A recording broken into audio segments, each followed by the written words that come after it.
Hello students, welcome to Geeta's biology. आणि याच्या व्हिडिओमध्ये आपण बघणार आहेत न्यूरोगिलियल सेल्स. याच्या आधी आपण nervous system in hydra cover केलं आहे, आपण nervous system in planaria cover केलं आहे, आपण नर्वस सिस्टम म्हणजे काय, आपण सगळे त्याचे न्यूरॉन्स म्हणजे काय सगळं आपण कवर केलेलं आहे.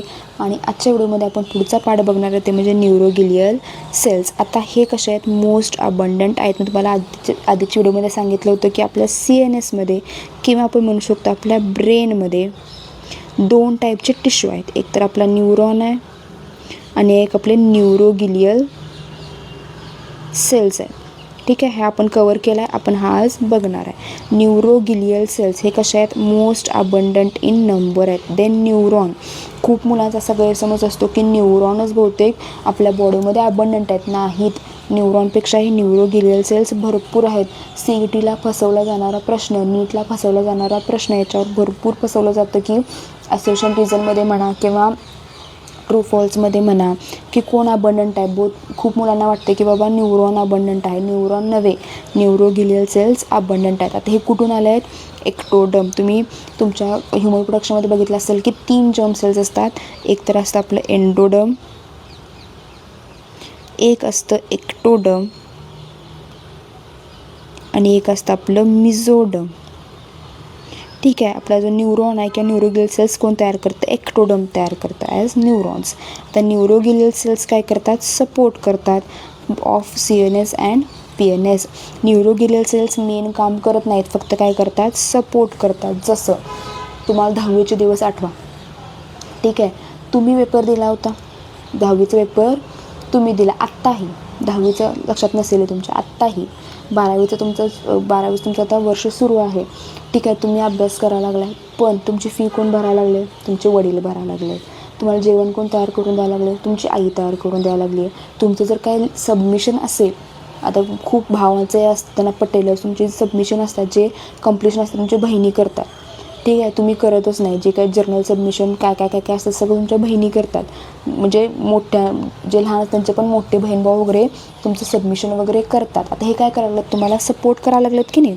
तुम्ही समजा नीटचं स्वप्न बघत असाल किंवा बायोलॉजी CETमधून तुम्हाला जर फार्मसीला वगैरे ते जर तुमचं स्वप्न असेल, मेन काम कुणाला करायचं बाळांनो, अभ्यासाचं तुम्हाला करायचं. ठीक आहे, तुम्हाला मेन काम करायचं आहे. तुम्ही सेंटरला आहात, तुम्ही कंट्रोल करत आहात. तुमचा अभ्यास तुम्हाला करायचा. पेपर लिहायला कोणी येणार नाही, पण सपोर्ट असतो की नाही, वडिलांचा सपोर्ट आहे. ते पैसे जसं ज्या कॉलेजमध्ये ते तुम्हाला ॲडमिशन दिले, ज्या क्लासमध्ये त्या क्लासमध्ये तुम्हाला काय मिळालं, ॲडमिशन घेऊन दिलं, पैशाचा विचार न करता. तुम्हाला नीट खायला मिळालं म्हणून 3 टाईमचं आई तुमचं जेवण तयार करून द्यायला लागले. तुमचे मोठे बहीण भाऊ मला तुमचं सगळं कम्प्लिशन करायला लागलेत, सगळे तुम्हाला सपोर्ट करायला लागलेत. हे मेन काम करत नाहीत. तसेच न्यूरोगिलियल सेल्स हे आपल्या ब्रेनमधलं मेन काम करत नाहीत. आपलं मेन काम काय आहे, स्टोअर करणे, इन्फॉर्मेशन स्टोअर करणे, कोऑर्डिनेट करणे आणि सगळं समजून घेणे. आता मी तुम्हाला मराठीत बोलायला तुम्हाला समजते, हेच मी समजा कन्नडमध्ये शिकवायला चालू केलं, तुम्हाला कळणार नाही. हे जे आपल्याला कळतंय, जे समजतंय ते काय कोण करते, ब्रेन करते. मग ह्यांना नीट न्यूट्रिएंट्स मिळायला पाहिजेत की नकोत. तुम्ही आता इतका वेळा अभ्यास करत बसलाय का, कधी करू शकता तुम्ही जर तुमचं पोट भरलं असेल तर, तुम्हाला बाकीचं काय टेन्शन नसेल तर. फॉर एक्झाम्पल तुम्हाला जर असं असेल, आता खूप मुलं तेही करत असतील, म्हणजे त्यांना हॅट्स ऑफ वगैरे ते करत असतील, तर समजा तुम्हाला हे टेन्शन नाही आहे की बाबा उद्या गॅस टाकीचा नंबर लावायचा आहे, उद्या घर भाडं द्यायचं आहे, किंवा EMI थकला आहे माझा, EMI कसा मी पूर्ण करू, किंवा अजून देणेघर दारात उभे आहेत त्यांचं काय करायचं. असं बहुतांश 90% मुलांना हे टेन्शन नाही आहे. फक्त काय करायचं आहे, अभ्यास करायचा आहे तुम्हाला. बाकीचं सगळं हे कोण बघतं, तुमचे आईवडील बघतात. तसंच CNSचं काम फक्त कोऑर्डिनेट करणं, फक्त कंट्रोल करणं. बाकीच्या गोष्टींमध्ये हेल्प कोण करते, न्यूरोगिलियल सेल्स हेल्प करतात. त्यामुळे तुम्हाला जर क्वेश्चन आला की मेन कंडक्शन कोण करते, न्यूरॉन्स करते, त्याच्यात हेल्प कोण करते, न्यूरोगिलियल सेल्स. ठीक आहे, न्यूरोगिलियल सेल्स जर नसले तर न्यूरॉन्स काम करणार नाहीत. इथं तुमचा चार्ट तुम्हाला दिला आहे बघा तुमच्या टेक्स्टबुकमध्ये, तोच मी इथं कॉपी पेस्ट केला आहे, कारण तुम्हाला असंच विचारतात म्हणून मी काही लिहित बसले नाही.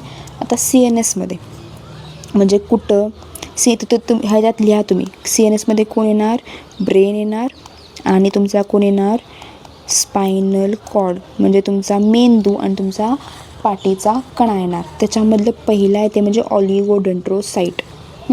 ऑलिगोडेंड्रोसाइट हे काय करतं बाळांनो, हे तयार करतं myelin sheet around the central axon. मी तुम्हाला ते सांगते तर तुम्ही हे करा, हायलाईट करा. काय तयार करायला लागले, मायलिन शीट तयार करायला लागले अराउंड द सेंट्रल एक्झॉन्स. आता हे काय करतात, व्हाईट मॅटर तयार करतात CNSचा. तर मायलिन शीट काय करते, insulating sheet makeup of protein and fatty acid. आता तुम्ही बघितलं असाल, तुम्ही ज्या रूममध्ये बसलाय, लायब्ररीमध्ये बसलाय, तुम्ही कुठेही बसून लेक्चर ऐकत असाल, तुमच्या आजूबाजूला बघू शकता तुम्ही वायरिंग आहे. पण त्या वायरिंगवर आपण बघू, एक तर ती वायरिंग पूर्ण अंडरग्राऊंड असतं, म्हणजे ते भिंतींमध्ये असतं वायरिंग, किंवा बाहेर ते अशी प्लास्टिकची वर पट्टी असते बघा.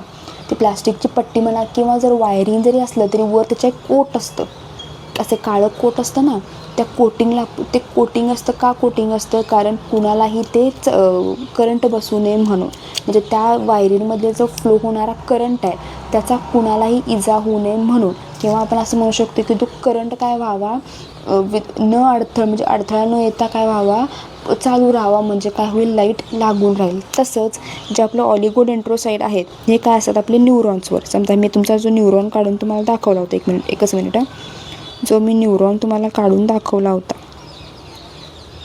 असा करू. आता ह्या न्यूरॉनमधून काय व्हायला लागले, तुमचं नर्व ट्रान्समिट व्हायला लागलं आहे, इथून ट्रान्समिशन होतं आहे. मग ह्याला प्रोटेक्ट करणं गरजेचं आहे की नाही बाळांनो.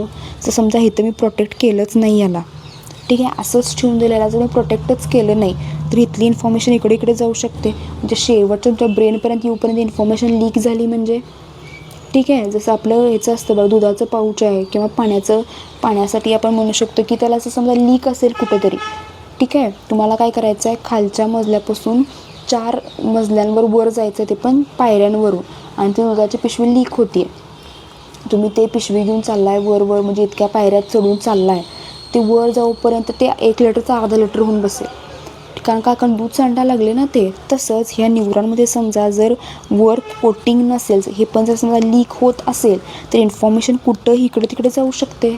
इन्फॉर्मेशन तुमच्या ब्रेनपर्यंत पोचणारच नाही, किंवा ब्रेननं जे काही इन्स्ट्रक्शन दिलेत तुमच्या अख्ख्या बॉडी ऑर्गन्सना ते त्याच्यापर्यंत पोचणारच नाहीत, हो की नाही. त्यामुळे ह्यांच्यावर एक कवरिंग असणं गरजेचं आहे. ह्या प्रोटेक्ट करायला ह्याच्यावर एक कवरिंग असणं गरजेचं आहे की नाही. असं एक कवरिंग थांबाय दिसत नाही आहे ना, एकच मिनिट थांबा. याच्यावर एक कवरिंग असं गरजेचं आहे की नाही. ह्याच कवरिंगला आपण काय म्हणतो बाळांनो, मायलिन शीट. ह्याच कवरिंगला आपण काय म्हणतो बाळांनो, मायलिन शीट. ठीक आहे. ते मायलिन शीट हे जे कवरिंग आहे तयार कोण करायला, CNSमध्ये. हे नावं वेगवेगळे आहेत. PNSमधलं वेगळं आहे, CNSमधलं वेगळं आहे. CNSमध्ये कोण तयार करतं, ऑलिगोडेंड्रोसाइट. मायलिन शीट, ही जी मायलिन शीट आहे तयार कोण करायला, CNSमध्ये ऑलिगोडेंड्रोसाइट. कन्फ्यूज व्हायचं नाही. त्याच्यानंतर येते तुमचं मायक्रोगिलिया किंवा ब्रेन मायक्रोफॅजिस. आता मायक्रोफॅजिस काय करतात हे तुम्हाला झालेलं आहे. मायक्रोफॅजिस काय करणार बाळांनो, तुमच्या सेलला वाचवणार. ते are derived from monocytes. They go to injury dead neurons and cell debris in CNS and mediate immune response in the CNS. असं सांगितलं तसं तुमचा ब्रेन काय आहे बाळांनो, तुमचा ब्रेन मेन पार्ट आहे, ठीक आहे. तुमचं जे काय बॉडी चालती आहे ती कुणामुळं चालते, ब्रेनमुळं चालते. नाहीतर ब्रेन डेड माणसांमध्ये आणि आपल्यामध्ये काय फरक आहे, आपला ब्रेन शाबूत आहे म्हणून आपण सगळं काम करू शकतो आहे, आपल्याला कळतं आहे, आपल्यामध्ये कोऑर्डिनेशन आहे, ठीक आहे. मग ह्या ब्रेनला वाचवणं गरजेचं आहे की नाही. जसं तुम्ही बघितलं असाल की आपलं राष्ट्रपती भवन किंवा आपलं जे काही मेन डिपार्टमेंट्स असतात बघा, जसं की आपलं आर्मीचं मेन डिपार्टमेंट असेल, आपलं राष्ट्रपती भवन असेल, किंवा असे जे काही VIP आहे तिथं भरपूर सिक्युरिटी असते, ठीक आहे की नाही. भरपूर सिक्युरिटी असते तिथं, म्हणजे कोणी चिटपाकवी तिथं जाऊ शकणार नाही, ठीक आहे. असं का असतं आहे, कारण तो जो माणूस आहे किंवा तिथं ज्या गोष्टी होतात ते सगळ्या महत्त्वाच्या असतात. आपल्या सगळ्या देशाच्या कार्यकालासाठी तिथं होणाऱ्या गोष्टी, तिथं होणाऱ्या मीटिंग्स, तिथं होणारे डिसिजन्स हे सगळे महत्त्वाचे असतात. म्हणजे असं म्हटलं तरी जातात. आपल्या देशातलं आपल्याला माहिती, ठीक आहे. तो वेगळा विषय, तिकडे नको जायला. मग त्याला आपण प्रोटेक्ट केलं जातं, प्रोटेक्ट करायला पाहिजे की नको. तसं आपल्या पूर्ण देहाचं राष्ट्रपती भवन, आपल्या पूर्ण देशाचं आर्मी कंट्रोल सेंटर किंवा आर्मीचं हेड ऑफिस म्हणजे कोण आहे, आपला ब्रेन, आपला CNS, मग ह्याचा जर समजा बाहेरून कोणी येत असेल, दहशतवादी जर कोणी येत असेल तर त्याला मारायला पाहिजे की नको, का त्याला तसंच ठेवायचं? त्याच्यावर समजा कोणतरी अटॅक करत असेल तर त्याला मारायचं की तिथंच ठेवायचं? मारायचं कोण काम करते? मॅक्रोफॅज. आता कळालं. CNSमध्ये एक शीट असते म्हणजे आपल्या न्यूरॉन्स, आपल्या न्यूरॉन सेल्स मेन काम कोण करणार आहेत? हे काम करणार आहेत. इन्फॉर्मेशन घेऊन जायचं काम कोणाचं? ह्यांचं. पण ह्यांना प्रोटेक्ट करायला पाहिजे, म्हणजे की बरोबर मेसेज काय होईल? ट्रान्सफर होईल, कुठेही लीक होणार नाही. जितका मेसेज आला तो तितका मेसेज तुमच्या ब्रेनपर्यंत जाईल. ब्रेननं जो मेसेज पाठवला तितका मेसेज तुमच्या बॉडीपर्यंत येईल. ठीक आहे. म्हणून एक मायलिन शीट झाली. आता दुसरं, ह्यांना प्रोटेक्ट करायला नको. यांच्या समजा कोणतरी दहशतवादी हल्ला झाला, त्याला मारायला पाहिजे की नको? तेवढे आपल्याकडं सोल्जर्स पाहिजेत की नको? तसं आपल्या ब्रेनमध्ये सुद्धा यांच्यावर अटॅक होऊ शकतो. मग कोण मदत करणार? मॅक्रोफॅज. मॅक्रोफॅज. डेड न्यूरॉन्स, आपले सेल डेब्रिज, ते सेल डेब्रिज म्हणजे आपलं जे राहिलेला गाळ असतो ना सेल्सचा, त्यांना मारायचं काम कोणाचं?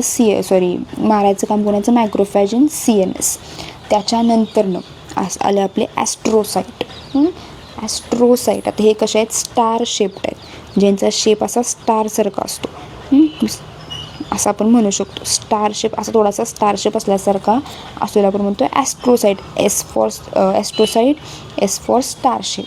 हे जास्त अबंडंट गिलियल सेल्स आहेत. ह्याला तुम्ही अंडरलाईन करा, हायलाईट करा. हे तुम्हाला विचारलं जाऊ शकतं की मोस्ट अबंडंट गिलियल सेल्स कोण आहेत? तर ॲस्ट्रोसाईट आहे. ठीक आहे. आता ह्यांचं काम काय आहे? एकतर secretion absorption of neurotransmitter and maintenance of blood brain barrier. ठीक आहे. इथं तुमचं न्यूरोट्रान्समीटर तयार करायला लागलं, मेसेज तयार करायला लागलं. कळालं? मेसेज जो तुम्ही पाठवणार आहे कुठे? From principal sir to classroom, म्हणजे तुमच्या प्रिन्सिपल सरांपासून क्लासरूमपर्यंत जो चालला आहे मेसेज, तो मेसेज लिहायला पाहिजे. प्रिन्सिपल सर स्वतः मेसेज लिहित नाहीत. उद्या सुट्टी आहे किंवा हे तुमचं टाईमटेबल आहे परीक्षेचं, हा तर फक्त प्रिन्सिपल सरांची सही असते. ते लिहिणारा कोणतरी वेगळाच असतो ना माणूस. ठीक आहे की? मग ते न्यूरोट्रान्समीटर ब्रेनकडून चाललं आहेत पण ते ब्रेनमध्ये तयार करणार कोण? ॲस्ट्रोसिस्ट. जसं आपले क्लार्क असतात जे मेसेज तयार करतात, मेसेज त्यावर फक्त एक प्रिन्सिपलची साईन असते आणि तो आपल्याला मेसेज वर येतो. जसं ॲस्ट्रोसिस्ट काय करतात? कुठे गेलं? एकच मिनिट थांबा. Secretion and absorption of neurotransmitter. ही एक लाईन कळाली. काय करतात ते? आपलं न्यूरोट्रान्समीटर तयार करतात. आता दुसरा महत्त्वाचा प्रश्न, ते म्हणजे ब्लड ब्रेन बॅरियर. आता हा तुमचा ब्रेन आहे, ह्याच्या आजूबाजूला ह्याच्यात काय असणार आहेत? तुमचे ब्लड वेसल्स असणार आहेत. ठीक आहे. आपण असं ते डायग्राम काढून दाखवते तुम्हाला. समजा हा आपण असं तुमचा ब्रेन घेऊया. आता ह्या ब्रेनमधून तुमचे ब्लड वेसल्स फ्लो होणार ऑब्व्हियसली. आता आपल्या ब्रेनला पण ऑक्सिजन पाहिजे आहे आणि ऑक्सिजन कुठून जातं? हिमोग्लोबिनमधून जातं ना. त्यामुळे या ब्रेनमध्ये सुद्धा काय असणार आहेत? तुमचे ब्लड वेसल्स असणार आहेत. मग आपल्या ब्लड वेसल्समध्ये बॅक्टेरिया असतात की नाहीत? आपल्या ब्लडमध्ये बॅक्टेरिया असतात की नाहीत? आता तुम्ही किती म्हणा की मी साबणानं हात धुते, मी सॅनिटायझरनं हात धुते प्रत्येक ह्याला, तुम्ही किती जरी काय जरी केलं तरी आपल्या बॉडीमध्ये थोड्या प्रमाणात बॅक्टेरिया असतात, थोड्या प्रमाणात आपल्या बॉडीमध्ये पॅथोजन असतात. आपली इम्युनिटी एवढी चांगली असते की त्याचा आपल्या बॉडीवर काही इफेक्ट होत नाही, पण असतात. 100% आपली बॉडी स्टराईल नाही, 100% आपली बॉडी आपण म्हणू शकतो की पॅथोजन फ्री नाही. आपल्या बॉडीमध्ये पॅथोजन प्रेझेंट आहेत, बॉडीमध्ये आहेत. ब्रेनमध्ये गेले तर चालतील का? चालतील. ब्रेनमध्ये गेले तर सांगितलं तसं ब्रेन आपलं काय आहे? मेन सिस्टीम आहे. आपल्या आर्मीचे हेडक्वार्टर आहेत. जितके काय हेडक्वार्टर्स आहेत आपल्या पूर्ण देशामध्ये, जिथं महत्त्वाचे निर्णय होतात ते म्हणजे आपला ब्रेन आहे. मग तिथं हे बॅक्टेरिया गेले तर चालतील? चालेल का? कारण काय होणार तिथं जर गेले, हे समजा चुकून ब्रेनमध्ये एक जरी बॅक्टेरिया गेला आणि मॅक्रोफॅजने समजा त्याला काय केलं, म्हणजे मॅक्रोफॅजच्या लक्षात आलं नाही, तर हे काय करतील? जाऊन तिथं तर ब्रेनला आपल्या डॅमेज करू शकतात, जे आपल्याला परवडणारं नाही. कारण तुम्ही बघितलं असाल आपल्या बॉडीमधली कुठलीही सेल डॅमेज झाली तर ती परत तयार होऊ शकते. पण सांगायला बघा, आपल्या ब्रेनमधल्या सेल्स परत तयार होत नाहीत. आपण जितके जन्माला त्यांना जितके आपले ब्रेन सेल्स किंवा ब्रेन टिश्यू घेऊन तेवढेच आपण मरेपर्यंत राहतात. कमी होऊ शकतात पण वाढणार नाहीत, तसेच्या तसेच राहतात ते. त्यामुळे तुमच्या ब्रेनला झालेला आघात हा कधीही आपण म्हणू शकतो घातक असतो. म्हणून ताप कधी डोक्याला चढू द्यायचा नाही वगैरे म्हणतात बघा. कारण हाय टेम्परेचरमुळे आपले ब्रेन सेल्स काय होऊ शकतात, डॅमेज होऊ शकतात. मग ॲस्ट्रोसिस्ट काय करतात, बॅरियर म्हणून काम करतात. एकतर आपल्या ब्लड वेसलमध्ये आणि आपल्या ब्रेनमध्ये. कळालं, आपल्या ब्लड वेसलमध्ये आणि आपल्या ब्रेनमध्ये काय करतात, हे बॅरियर म्हणून काम करतात. जसं तुम्ही कुठल्याही जाता, तुम्हाला आता तुम्ही डीमार्ट म्हणा किंवा कुठलंही तुम्ही शॉपिंग मॉल म्हणा, तुम्हाला तिथे चेकरमधनं जायला लागतं आहे. ठीक आहे, का तुमच्याकडं काहीतरी आहे का बघतात ते म्हणजे काय, आपलं बॅरियर, ब्लड ब्रेन बॅरियर. आता इपेंडायमल सेल्स काय असतात, CSF तयार करतात. CSF म्हणजे आपण काय म्हणू शकतो, आपलं जे काय सेंट्रल फ्लुइड आहे, स्पायनल फ्लुइड जे आहे ते सगळं कोण तयार करतं, इपेंडायमल सेल्स. आता हे CSF म्हणजे काय, CSFचं फंक्शन काय आहे, ते कसं काम करतं आहे, ते आपण पुढच्या लेक्चरमध्ये बघणार आहे बाळांनो. फक्त इतकं लक्ष ठेवा, त्या लेक्चरमध्ये तुम्हाला सांगेनच की CSF जे आपल्या बॉडीमध्ये तयार होतं. CSF म्हणजे काय, जर तुम्ही बघितलं असाल तसं शेतात आपण नांगरतो आहे बघा. म्हणजे तुम्हाला समजा पूर्ण शेताला पाणी द्यायचं आहे, तुम्ही काय करताय, शेतात नांगरताय आणि फक्त एका ठिकाणी कुठेतरी तुम्ही पाणीचे पाईप सोडून देताय. मग ते एकमेकाला कनेक्टेड असते, एकमेकाला जोडलं झालं, तुम्हाला पूर्ण शेताला ते पाणी जातं. जे कोण शेतकरी ऐकत असतील हे व्हिडिओ त्यांना कळेल मी काय सांगायला लागले ते. तुम्हाला किंवा ज्यांनी शेतसुद्धा नाही आहे, तुम्ही बघितलं तरी असेलच की शेतात तुम्हाला जर पाणी सोडायचं असेल तर तुम्ही पूर्ण शेतात पाणी टाकायला जात नाही. तुम्ही फक्त काय करता, नांगरता, एका ठिकाणी कुठेतरी तुमचे पाईप सोडता किंवा मोटर चालू करता आणि ते आपोआप सगळं तुमच्या शेताला पाणी जातं आहे. तसंच मग ते पाणी काय करते, त्या शेताला मॉइस्ट ठेवतं आहे, म्हणजे ओलसर ठेवते. त्याच्यामुळं काय होतं, तुमची जी माती आहे त्याशी हे होत नाही, भेकलल्यासारखी होत नाही, जरशी मऊ राहते. तुमच्या त्या झाडांसाठी येण्यासाठी काय चांगलं एन्व्हायरमेंट तयार करते. हे CSF काय करते, आपल्या ब्रेनला मॉइस्ट ठेवते. ठीक आहे, परत सांगितलं तसं आपला CNS काय, आपला मेन आपला बॉडी सेंटर आहे. त्याच्यामुळे आपल्या बॉडीमध्ये काय व्हायला लागले, फंक्शन्स व्हायला लागले. त्याला मॉइस्ट ठेवायचं काम आहे की नाही, तर न्यूट्रिएंट्स द्यायला पाहिजेत की नको, त्यातलं जे काय वेस्ट मटेरियल सगळं बाहेर काढायला पाहिजे की नको, हे सगळं कोण करणार, CSF. तर तुम्ही बघितलं असाल की जे मेन काम करणारे असतात बघा, कुठंही मेन काम करणारा जे साहेब वगैरे असतात, त्यांच्या ऑफिसमध्ये असे शिपाई वगैरे असतात बघा. ते काय करतात की टेबल साफ करतात, म्हणजे फाईल ज्या काय असेल ते फाईलच्या काय एका ठिकाणी साठवून ठेवणे. जो कचरा त्या साहेबांनी तयार केलेला आहे तो कचरा त्यांनी काय करतात, काढून साईडला ठेवतात. टेबल साफ करतात, खुर्ची साफ करतात, त्यांना प्यायला पाणी ठेवतात, त्यांना खायला काहीतरी खाऊ ठेवतात, त्यांचे काही इम्पॉर्टंट फाईल्स सगळं ते ठेवतात. जसा शिपाई म्हणा किंवा त्यांच्या हाताखालचे कोणी असतात ते जे त्यांचे आपण म्हणू शकतो की असिस्टंट असतात, ते सगळी कामं करतात. तसंच CSF असतो. आपल्या ब्रेनला पाहिजे असलेलं न्यूट्रिएंट, ब्रेनला पाहिजे असलेलं खाऊ त्याला नेऊन द्यायचं. ब्रेननं जे काही वेस्ट मटेरियल तयार केलं ते सगळं बाहेर काढायचं, त्याला मॉइस्ट ठेवायचं, ओलसर ठेवायचं, म्हणजे इन्फॉर्मेशन काय होईल, पटपट येईल.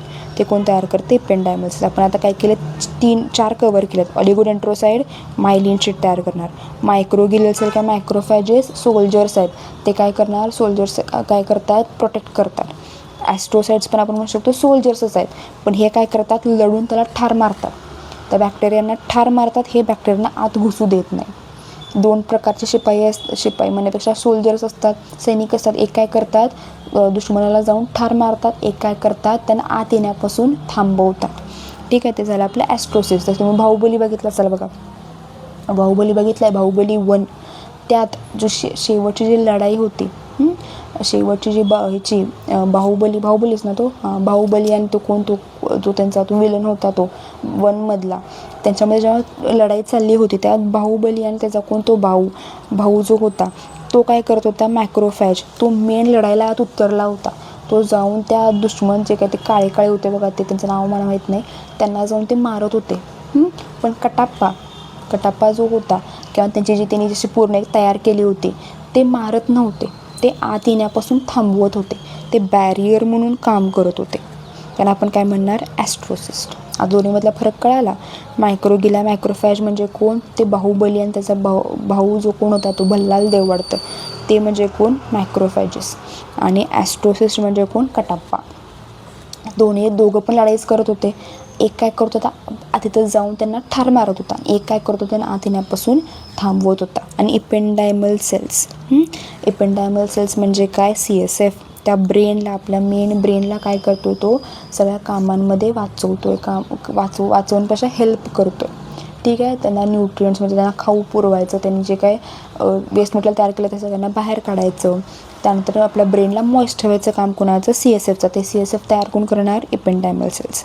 आता आलं तुमचं PNS. तुम्ही CNS PNS ऐकलं असाल, पेरिफेरल नर्वस सिस्टम. पेरिफेरल म्हणजे कडेला, पेरिफेरी म्हणजे कडेला.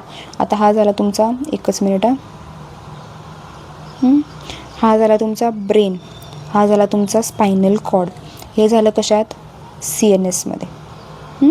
पण आता ह्यांनी जी इन्फॉर्मेशन दिली हे पाठवायला पाहिजे की, त्यातनं काय येतात, नर्व्स असे बाहेर येतात. ह्यांनी जी इन्फॉर्मेशन दिली आहे ही इन्फॉर्मेशन कडेला सगळ्यांना घेऊन जायला पाहिजे ना. मग ह्याला आपण काय म्हणतो, PNS म्हणतो. दोघांमधला फरक कळाला. जो मेसेज तयार करायलात, जे बसून ठरवा लागलात, म्हणजे आपले प्रिन्सिपल किंवा जे काही असे मोठ्या हुद्द्यावरचे शिक्षक असतात बघा, 2-3 असतात शिक्षक, ज्यांना सगळं माहिती असतं, जे सगळे डिसिजन्स ते घेतात. ते बसून काय करायला लागलेत, ठरवायला लागलेत की बाबा गणपतीची सुट्टी द्यावी की न द्यावी, 5 दिवस द्यावी की 11 दिवस द्यावी, दिवाळीची सुट्टी किती दिवस द्यावी, 5 दिवस द्यावी, 11 दिवस द्यावी, कशी द्यावी, अभ्यास किती द्यायचा, परीक्षा कधी ठेवायच्या, कुठला पेपर कधी ठेवायचा, हे सगळं ठरवणारे प्रिन्सिपल आणि 3-4 शिक्षक असतात. ठीक आहे. हे कोण झाले, CNS झाले. आता हा मेसेज सगळ्यांना पुरवणारे परत शिपाई मामा आले. हे सगळे कोण असतात, PNS असतात. त्यांचं काम मेसेज देणं नव्हे.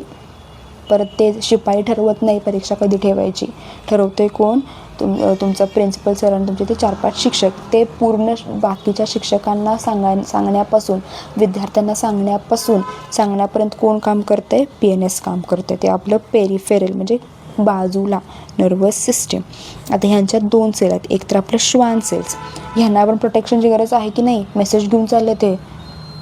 जसं बघितलं असणार, जे वोट्स असतात, जे आपल्या ह्याच्यापासून, सैनिकांपासून आलेलं असते आपल्या पूर्ण ह्याच्यापर्यंत, जे वोटिंग ह्याच्यावेळी मतदान वेळी जे त्यांची मतं असतात ती पण प्रोटेक्ट करून आले असते बघा. त्यांना प्रोटेक्शन असते भरपूर.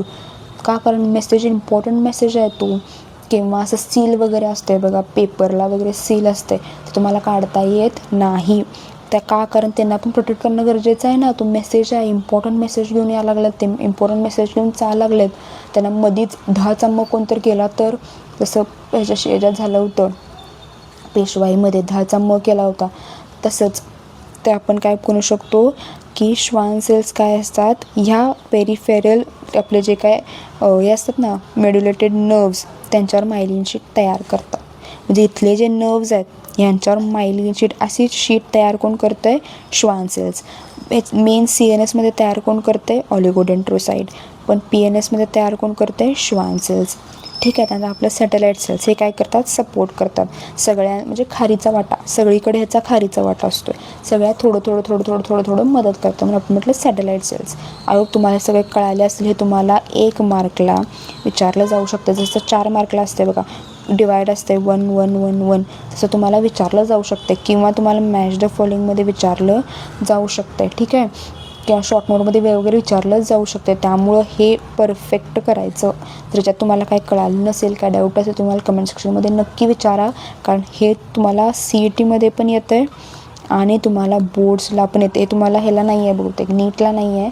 मी एकदा बघून असं सांगते तुम्हाला, बहुतेक नाही आहे, इतकं डीपपर्यंत तुम्हाला नीटला नाही आहे. त्यामुळे CET आणि बोर्ड्सला तुम्हाला हे इम्पॉर्टंट आहे, तुम्हाला करावं लागणार आहे. तर त्याला तुमचं आता बेसल न्यूक्लियर मी तुम्हाला थोड्या वेळाने सांगते, पण आत्ता नाही सांगत. तुम्ही आता कन्फ्यूज आहे ना, तुम्हाला हे ग्रे मॅटर व्हाईट मॅटर थोडंसं कन्फ्यूज होऊ शकतं आहे. मी तुम्हाला हे नंतर सांगते. आता कवरिंग आपलं कुठलं आलं, हे कवरिंग. जर सांगितलं तसं न्यूरॉन्सनं कवरिंग पाहिजे की नको, कारण ते मेसेज घेऊन चाललेत, मेसेज घेऊन यायला लागलेत. त्यांच्यावर कवरिंग मेड्युलेटेड कधी म्हणणार, जेव्हा त्यांच्यावर एक शीट तयार असते. एकतर न्यूरोलेमिला असणारच, म्हणजे 2 कवरिंग असते. समजा खूप महत्त्वाचा मेसेज आहे, जसं तुम्ही 10वीचं बोर्डाचे पेपर दिला असाल, त्याच्यावर जसं ते क्वेश्चन पेपर येतात ना, क्वेश्चन पेपर कधी फोडून आलेले नसतात बघा.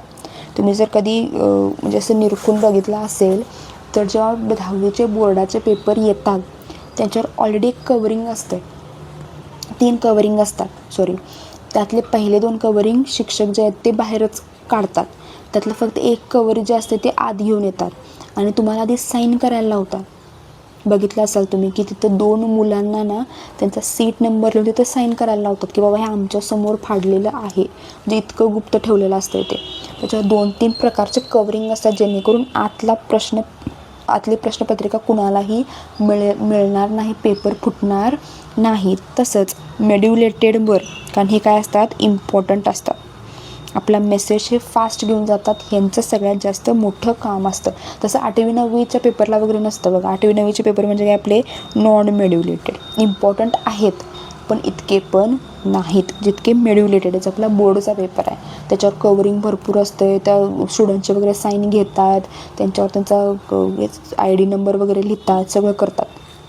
तुम्हाला ते भरपूर पेपरवर साईन वगैरे पण करायला लागते. 10वीचे बोर्डाचे दिवस आठवा तुमचे. ते मेड्युलेटेड वर एक काय असतं, एक कवरिंग तर असतंच, कशाचं, न्यूरोलेमाचं. न्यूरीचा परत तेच, न्यूरी म्हणजे काय, न्यूरॉन, लेमा म्हणजे काय, कवरिंग. न्यूरोलेमा एक कवरिंग असतं, वर मेड्युलाचं म्हणजे मेड्युलेटेड शीट पण असते. तसं हे आलं बघा. हे आत काय असणार आहे बाळांनो, न्यूरोलेमिना पण असणार आहे आणि ह्याच्यावर काय असणार आहे, मायलिन शीट पण असणार आहे. 2-2 कवरिंग असणार आहेत. का, कारण हे इम्पॉर्टंट आहे. नॉन मेड्युलेटेड इम्पॉर्टंट नाही आहे, फक्त एक कवरिंग असते म्हणजे न्यूरोलेमिना. ठीक आहे. आता हे कवरिंग परत तेच आपल्या नर्ववर आत. आता हे झालं ह्यांच्यावर मेड्युलेटेड, नॉन मेड्युलेटेड, ह्याच्यावर अनेक 3 प्रकारचे कवरिंग असतात. इनर असतं त्याला आपण एंडोन्युरियम म्हणतो, आत त्याला आपण पेरिन्युरियम म्हणतो आणि आउटरला आपण इपिनेफ्रियन म्हणतो. ठीक आहे. एंडो, पेरी आणि इपी एवढंच लक्षात ठेवायचं. परत तेच, कारण आपल्या ब्रेनमधलं सगळं हेच करायला लागलं, त्यामुळे ह्यांना प्रोटेक्ट करणं गरजेचं आहे. ठीक आहे. इथंपर्यंत कळाली, इथंपर्यंत काय डाऊट आहे बाळांनो? आता आपण सिनॅप्स बघूया. सिनॅप्स हे असंच तुम्हाला विचारलं जाऊ शकतं, म्हणून मी असंच काय केलं आहे, तुमचं स्क्रीनशॉट काढून ठेवला, ह्याच्यात मी काही चेंजेस केलेले नाही आहे. ठीक आहे. आता सिनॅप्स म्हणजे काय, जंक्शन आहे. हा जंक्शन कशामध्ये, 2 नर्व सेलमध्ये सांगितलं जसं, हा तुमचा बेंच आहे, हा तुमचा बेंच आहे, मध्ये जी जागा आहे त्याला आपण काय म्हणतो, सिनॅप्स म्हणतो. ठीक आहे. आता ह्याच्या प्रॉपर्टीज काय आहेत, एक तर एक्सायटेबिलिटी किंवा इरिटेबिलिटी. एक्सायटेबिलिटी म्हणजे तुम्ही एक्साईट होता किंवा इरिटेट होता. आता तेच बघा, तुम्ही कशावर, म्हणजे एकतर तुम्ही आता थंडीत सकाळी किती वाजता उठता माहीत नाही, पण नॉर्मली जर तुम्ही 5:30, 6, 6:30ला उठलात सकाळी आणि तुम्ही जर लॉनवरून किंवा तुम्ही जर हराळींवरून किंवा आपण म्हणतो ना की गवतांवरून वगैरे चालला, अनवाणी चप्पल न घालता तुम्ही जर गवतांवर चालला तर तुम्हाला असं ओलं लागतं, असं छान फील येतं, मस्त वाटतं. तुम्ही जर सकाळी जरा फिरायला जावा, मूड तुमचा खूप असा ताजा छान होतो, किंवा असं बागेत जावा, तुम्हाला असा मूड छान होतो, तुम्ही एक्साईट होता. ठीक आहे. तेच तुमच्या सकाळी उठल्या काय झालं आहे, उठून तुम्ही पाय खाली ठेवता, तुमचा काटा घुसला आहे तुमच्या पायात, तुम्हाला ते त्रास होतो, इरिटेट होता तुम्ही. ठीक आहे. किंवा तुमचं खाली काहीतरी सुई वगैरे पडली, तुमचा त्याच्यावर पाय पडला, सुई तुमच्या पायात घुसली, तेच व्हायला लागले. एकीकडे तुमच्या पायांना तुम्ही म्हणजे गवतांवरनं वगैरे चालला आहे अनवाणी, आणि एकीकडे तुमच्या पायाला काय झालं आहे, काटा लागला आहे, काहीतरी सेन्स चालला आहे ना, एक सेन्स चालला आहे तुम्हाला छान वाटतो त्याला आपण म्हणतो एक्सायटेबिलिटी. एक सेन्स चालला आहे तुम्हाला इरिटेट व्हायला, त्याला आपण काय म्हणतो, इरिटेबिलिटी. मग येणार कंडक्टिव्हिटी, मेसेज पुढं पाठवणे. जसं तुम्ही आता जेव्हा शाळेत म्हणा, कॉलेजमध्ये म्हणा, परीक्षा द्यायला बसताय, तेव्हा एक शिक्षक काय असतात, शेवटच्या बेंचपर्यंत जाऊन क्वेश्चन पेपर देतात, शेवटच्या बेंचपर्यंत जाऊन आन्सर शीट देतात. एक काय करतात, पहिल्या स्टुडंटला काय करतात, देतात, हे झाली प्रश्नपत्रिका, ही झाली उत्तरपत्रिका, तू एक घे मागं पास कर, तू एक घे मागं पास कर. ते पास कर म्हणजे काय, कंडक्टिव्हिटी. जसं समजा हा तुमचा हात आहे, इथं तुम्हाला काहीतरी सेन्स झालं, तो पुढं पाठवायला पाहिजे की मेसेज, ह्या न्यूरॉननं समजा जर आपल्याजवळच ठेवला, मेसेज पुढं जाईल का? तसं ते पहिल्या बाकावर बसलेल्या मुलग्यानं किंवा मुलगीनं सगळे क्वेश्चन पेपर स्वतःजवळच ठेवले, सगळे आन्सर शीट स्वतःजवळच ठेवले. तुम्हाला मागच्या बेंचला काय मिळणार आहे का? तुम्हाला पेपर काय लिहायला कळणार आहे का? काय पेपर पण नाही, उत्तरपत्रिका पण नाही, लिहिणार काय आहे तुम्ही? कंडक्टिव्हिटी म्हणजे पुढं पाठवणे. एक्सायटेबिलिटी कळालं, एक्साईट होत आहे, इरिटेबिलिटी इरिटेट होत आहे, कंडक्टिव्हिटी पुढं जे काय असेल ते पास करत आहे. त्यानंतर स्टिम्युलस म्हणजे काय, डिटेक्टेबल फिजिकल असेल, डिटेक्टेबल म्हणजे तुम्हाला कळतं आहे, म्हणजे तुम्हाला जाणवतं आहे. Detectable, physical, chemical, electrical change. इथं तो फिजिकल असू शकतो. समजा तुम्हाला असंच कोणत्या धक्का लावून गेले, तुम्हाला इतका त्रास होणार नाही, पण कोणत्या ढकललं आहे, म्हणजे फरक बघा केवढा. फक्त साधा असा धक्का एक लागला चुकून चालताना, तुम्ही असं तिथल्या तिथं हलताय पुढं जाताय. एकानं तुम्हाला असं जोरात ढक्कल आहे, तुम्ही जाऊन पडलाय. फिजिकल तुम्हाला काहीतरी चेंज जाणवला आहे, ओके नाही. तेच केमिकल, तुमच्या हातावर कॉन्सन्ट्रेटेड HCl पडले, तुमच्याच हातावर डायल्यूट कॉन्सन्ट्रेट तुम्हाला ते झाले की नाही माहीत नाही मला. आपण कसं म्हणूया, हां, तुमच्या हातावर आपण म्हणू शकतो की कोमट चहा पडला आहे आणि एकीकडे तुमच्या हातावर गरम उकळलेलं पाणी पडलं आहे. केमिकल काहीतरी चेंज आहे. इलेक्ट्रिकल चेंज, तुम्ही काहीतरी हे करताना चार्जिंग लावताना तुमचा फक्त एक छोटासा करंट लागला, तेच तुम्ही एका ओढले असताना तुम्ही एका वायरला हात लावला आहे, फरक जाणवतो आहे. त्यालाच आपण म्हणतो stimulus. Detectable change in the external internal environment.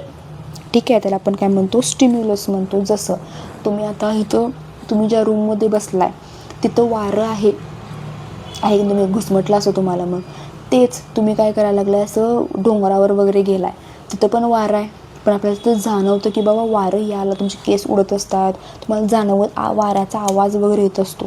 वारं तेच आहे ना, पण तुम्हाला काय व्हायला लागलं, तुम्हाला तो डिटेक्ट जाणवा लागला आहे, तो तुमचा चेंज आहे तो तुम्हाला जाणवा लागला आहे. तेच आपण काय म्हणतो, स्टिम्युलस म्हणतो. दोन्ही वेगवेगळेच असतात. तुम्ही आता इथं बसलाय, समजा तुम्ही काय म्हणू शकतो खोली पॅक करून बसलाय, त्यामुळे तुम्हाला ते जाणवत नाही आहे की बाबा वारं आहे माझ्या आजूबाजूला. तेच तुम्ही असं डोंगरावर गेलाय किंवा असं निसर्गाच्या ह्याच्यात कुठेतरी गेलाय, तुम्हाला तिथं काय व्हायला लागलं आहे, वारं जोरात यायला लागलं, तुम्हाला जाणवायला लागलं आहे, ते म्हणजे केस उडत आहेत, तुम्हाला बोलताना मोठ्यानं बोलायला लागायला लागलं आहे, आवाज भरपूर यायला लागला आहे. त्याला आपण काय म्हणतो, थ्रीशोल्ड स्टिम्युलस. त्याच्यावर जर गेलं तुम्हाला ते जाणवेल. आता तुम्हाला जाणवत नाही आहे ना, आता माझ्या आजूबाजूला पण काय वारा आहे, पण मला ते जाणवत नाही आहे. का? कारण थ्रेशोल्ड स्टिम्युलसच्या खाली आहे ते जाणवत नाही. ह्याच्यावर जर मिळालं, ह्याच्यावर जर गेलं तर आपण त्याला काय म्हणणार, मगच तुम्हाला ते काय होणार, जाणवणार. मिनिमम इंटेन्सिटी, तेवढी इंटेन्सिटी त्याची पाहिजे, तेवढा त्याचा काय म्हणू शकतो आपण, जोर पाहिजे. त्या वाऱ्याचा तेवढा जोर पाहिजे, त्या इलेक्ट्रिक करंटचा तेवढा जोर पाहिजे तुम्हाला करंट लागण्यासारखा. ठीक आहे, किंवा सांगितलं तसं पाणी तेवढं उकळलेलं पाहिजे तुम्हाला भाजण्यासाठी, तुम्हाला ते जाणवण्यासाठी. त्याला आपण म्हणतो मिनिमम इंटेन्सिटी. इथपर्यंत कळालं. थ्रेशोल्ड स्टिम्युलस कशाला म्हणणार तुम्ही, मिनिमम तेवढं पाहिजे तुम्हाला जाणवायला. त्यानंतर जर सबलिमिनल म्हणजे वीक सांगितलं. आत्ता आपला जो वाऱ्याचा जो इंटेन्सिटी आहे तुमच्या आजूबाजूला ती कशी वीक आहे, त्यामुळे तुम्हाला ते जाणवत नाही आहे. ठीक आहे, त्याला आपण काय म्हणणार, सबलिमिनल किंवा वीक स्टिम्युलस म्हणू शकतो. समेशन इफेक्ट, ज्यांचं 11वीला होतं म्हणाल, ज्यांचं 11वीला PCMB होतं त्यांना हे नक्की कळेल. समेशन जेव्हा भरपूर कमी व्हॅल्यू तुम्ही त्याला काय करताय, समेशन करून सगळे एकत्रित करता. आता तुमचा 100 जणांचा तुमचा पट आहे असं समजा. ठीक आहे, तुम्हाला काय सांगितलं मॅडमांनी, 2चा पाढा म्हणा. तुम्हाला ते आता पहिली दुसरी तुम्हाला आठवावं लागेल की अशा शाळेत तुम्ही बघितलं असाल की पहिली दुसरीची मुलं बघा मोठमोठ्याने काय करत असतात, पहिलेचा 1चा पाढा, 2चा पाढा, 3चा पाढा म्हणत असतात. ते मोठमोठ्याने म्हणत असतात आणि आपल्याला तो आवाज बाहेरपर्यंत येतो. काय येतोय, कारण ती सगळी एकत्रित म्हणत असतात. त्या समजा एकच कोणतरी त्यातला मुलगा किंवा त्यातला कोणता स्टुडंट मुलगी उठून काय म्हणायला लागली, 1चा पाढा 2चा पाढा म्हणायला लागले, तुम्हाला त्या शाळेच्या बाहेर ते ऐकू येणार नाही. पण तेच 30-40 मुलं एकत्र येऊन जोरजोरात ते काय म्हणायला लागलेत, 1चा 2चा 3चा पाढा म्हणायला लागलेत. ते तुम्हाला कळतंय की तुम्हाला ऐकू येते की बाबा इथं कुठे एक किंवा 2चा पाढा कोणतं म्हणायला लागलं आहे. का? कारण भरपूर मुलं एकत्रितपणे येऊन काय करायला लागलेत, मेसेज द्यायला लागलेत. तसंच तुम्हाला समजा कोणतरी लहान इंटेन्सिटीचा काहीतरी मेसेज आला आहे, ते जर भरपूर एकत्रितपणे येत असतील तर तुम्हाला ते काय होणार, जाणवणार. ते सगळे एकत्रित मिळून काय करतात, हे जे थ्रेशोल्ड स्टिम्युलस आहे त्याच्या वर जातात. इथपर्यंत काय आलं की कन्फ्यूज व्हायला लागले. ह्याच्यावर तुम्हाला डेफिनेशन येऊ शकतं आहे. 3-4 मार्काचे प्रश्न तुम्ही काय करू शकताय, एक्सपेक्ट करू शकता. एक्सायटेबिलिटी तुम्ही एक्साईट होताय, इरिटेबिलिटी तुम्ही इरिटेट होताय. कंडक्टिव्हिटी मेसेज पुढं पास होतं आहे. स्टिम्युलस मेसेज, त्या मेसेज तो तुम्हाला मिळतो आहे, आपण काय म्हणतो स्टिम्युलस म्हणतो आहे. ह्या काय म्हणू शकतो आपण, ह्या व्हॅल्यूच्या जरासं जास्त पाहिजे, ह्याच्या कमी असेल तर जाणवणार नाही, आणि जर ह्याच्या कमी असेल तर भरपूर एकत्रितपणे यायला पाहिजे. जे वीक स्टिम्युलस आहेत ते भरपूर एकत्रितपणे येऊन हे ते काय करतात, थ्रेशोल्ड स्टिम्युलसच्या वर जातात. ठीक आहे. त्याच्यानंतर आला आपला all or none. All or none, खाल्लं तर तुपाशी नाही तर उपाशी. मिळालं तर मेसेज सगळ्याच घेणार, नाही तर घेणार नाही, सांगितलं तसं.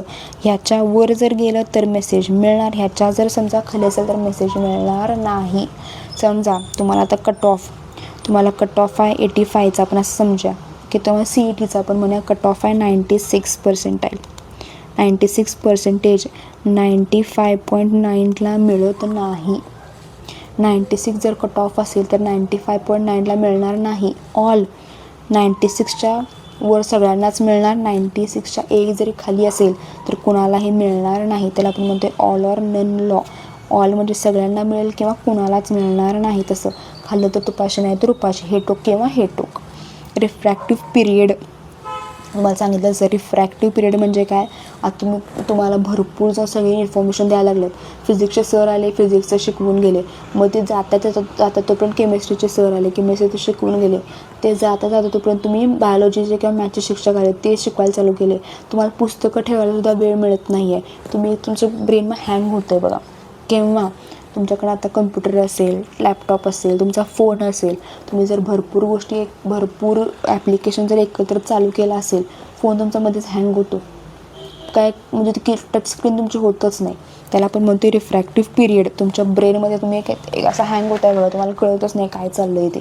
तुम्ही असं पूर्ण झोन आउट होत आहे, म्हणजे तुम्ही असं पूर्ण काय म्हणतो आपण की लक्ष चित्त चिकोडीकर आणि ध्यान उकडीकर आपण म्हणतो ना की ते, म्हणजे कुठंतरी वेगवेगळं तुमचं लक्ष असतं. त्याला आपण म्हणतो रिफ्रॅक्टिव्ह पिरियड. ते होतं, ते नॉर्मल असतं. ठीक आहे. भरपूर जर गोष्टी तुमच्या ब्रेनवर कोणतरी लादत असेल, तुमचं ब्रेन म्हणते बास, आता ह्याच्यापुढे मी सहन करणार नाही, मी आता स्विच ऑफ होतो, बास. त्याला आपण म्हणतो रिफ्रॅक्टिव्ह पिरियड. त्याच्यामुळे होतं तुमचा सिनॅप्टिक डिले. सिनॅप्टिक डिले म्हणजे काय, तुमचा इम्पल्स किती लागतो, 0.3 to 0.5 मिलीसेकंडचा थोडासा डिले येतो. आता तुमचा ब्रेन म्हटला मी हँग होणार आहे, मेसेज जाईल का? तुमचा जर फोन हँग होत असेल, मेसेज पटकन जाईल, तुमचं डाउनलोड पटकन होतील गोष्टी, होणार नाही. त्याला आपण म्हणतो सिनॅप्टिक डिले होणार. सिनॅप्टिक फॅटिग्यू सांगितलं तसं. सिनॅप्टिक फॅटिग्यू, दमला आहे खूप तुमचा ब्रेन, तुम्ही आता काहीच करणार नाही, तुम्हाला काहीच आठवत नाही, तुमच्या काहीच म्हणजे दिवसभर तुम्ही काय केलं तुम्हाला काही आठवत नाही. त्याला आपण म्हणतो सिनॅप्टिक फॅटिग्यू. मग येणार तुमचं वेलॉसिटी म्हणजे रेट ऑफ ट्रान्समिशन. तुम्ही वेलॉसिटी ऐकलाच असणार. रेट ऑफ ट्रान्समिशन म्हणजे किती पटकन तुमचा मेसेज चाललेला आहे. ठीक आहे. सगळ्यात जास्त कुणामध्ये असतो, तो व्हॉलंटरीमध्ये असतो. त्याला आपण किती असतो, 10 to 20 मिली/सेकंड. हे लक्षात ठेवायचं, याला अंडरलाईन करायला विचारलं जाऊ शकतं. आणि तेच इनव्हॉलंटरीमध्ये असतं 10 to 20 सेकंड. मेड्युलेटेडमध्ये जास्त सांगितलं तसं. जे आपले मेड्युलेटेड आहेत ना, ह्यांच्यामध्ये काय असतं, जास्त मेसेज पोचला जातो. नॉन मेड्युलेटेडमध्ये मेसेज पटकन फास्ट पोचला जात नाही. याच्यात 2 वर्ड आहेत बघा, एक होमोथर्म्स आणि एक पोकिलोथर्म्स. होमोथर्म्स म्हणजे आपण. ठीक आहे. होमोथर्म्स, पोकिलोथर्म्स हे नावं वेगवेगळी आहेत, म्हणजे नावं नवीन असले तरी यांचा अर्थ तुम्हाला माहिती असेल. होमोथर्म्स म्हणजे आपल्या बॉडीमध्ये जे 37 डिग्री सेल्सिअस टेम्परेचर आहे ते आपण काहीही करून मेंटेन करणार. बाहेर 40 डिग्री असू दे, बाहेर 10 डिग्री असू दे, बाहेर मायनसमध्ये का टेम्परेचर असू ना, पण आपल्या बॉडीमधलं 37 डिग्री सेल्सिअस टेम्परेचर आपल्याला मेंटेन करून ठेवावंच लागतं कंपल्सरी. त्याला म्हणजे आपण बाहेरच्या ना आपण आपलं टेम्परेचर चेंज करत नाही. एकतर आपल्याला घाम येतो खूप, जर ऊन जास्त टेम्परेचर बाहेरचं जास्त आपल्याला घाम येतं, आपण ते टेम्परेचर मेंटेन करतो. किंवा जर बाहेरचं टेम्परेचर खूप कमी असेल तर आपल्याला काय होतं, थंडी वाजायला चालू होते, कुडकुडायला चालू होतं आपण. त्याला आपण म्हणतो होमिओथर्म्स म्हणजे आपण, ह्युमन बीन्स. पॉकिलोथर्म्स किंवा पोइकिलोथर्म्स म्हणजे काय, जे बाहेरच्या टेम्परेचरवर आपलं टेम्परेचर चेंज करतात. जसं तुम्ही हे म्हणू शकता, स्नेक म्हणू शकता, किंवा फ्रॉग म्हणजे साप, किंवा जो आपला हे असतो ना, फ्रॉगला काय म्हणतात मराठीत, बेडूक, सॉरी विसरले मी. साप असेल किंवा बेडूक असेल, ह्या ज्या हे जे प्राणी आहेत ते काय करते, त्यामुळे थंड असतात बघा. ते तुम्ही जर बेडकाला कधी हात लावला किंवा सापाला जर कधी हात लावला ते असे थंडगार असतात का, कारण ते बाहेरचं टेम्परेचर आपलं टेम्परेचर काय करतात लगेच चेंज करतात. आपण थोडेसे गरम असतो, आपलं म्हणा ना गरम खून है वगैरे वगैरे जे हिंदी डायलॉग्स असतात बघा, ते आपण जे गरम का असतो, कारण आपण काय करायला लागलो आपलं बॉडी टेम्परेचर मेंटेन करून ठेवायला लागलो. त्यामुळे आपण आलो होमोथर्म्स आणि ते बाकीचे साप किंवा बेडूकाला आपलं पोइकिलोथर्म्स. आपल्यामध्ये जास्त फास्ट ट्रान्समिशन होतं, यांच्यामध्ये कमी याच्यात ट्रान्समिशन होते. आय होप तुम्हाला इथंपर्यंत कळालं असेल. पुढच्या व्हिडिओमध्ये आपण इलेक्ट्रिकल सिनॅप्स, केमिकल सिनॅप्स बघूया. ठीक आहे, थँक्यू.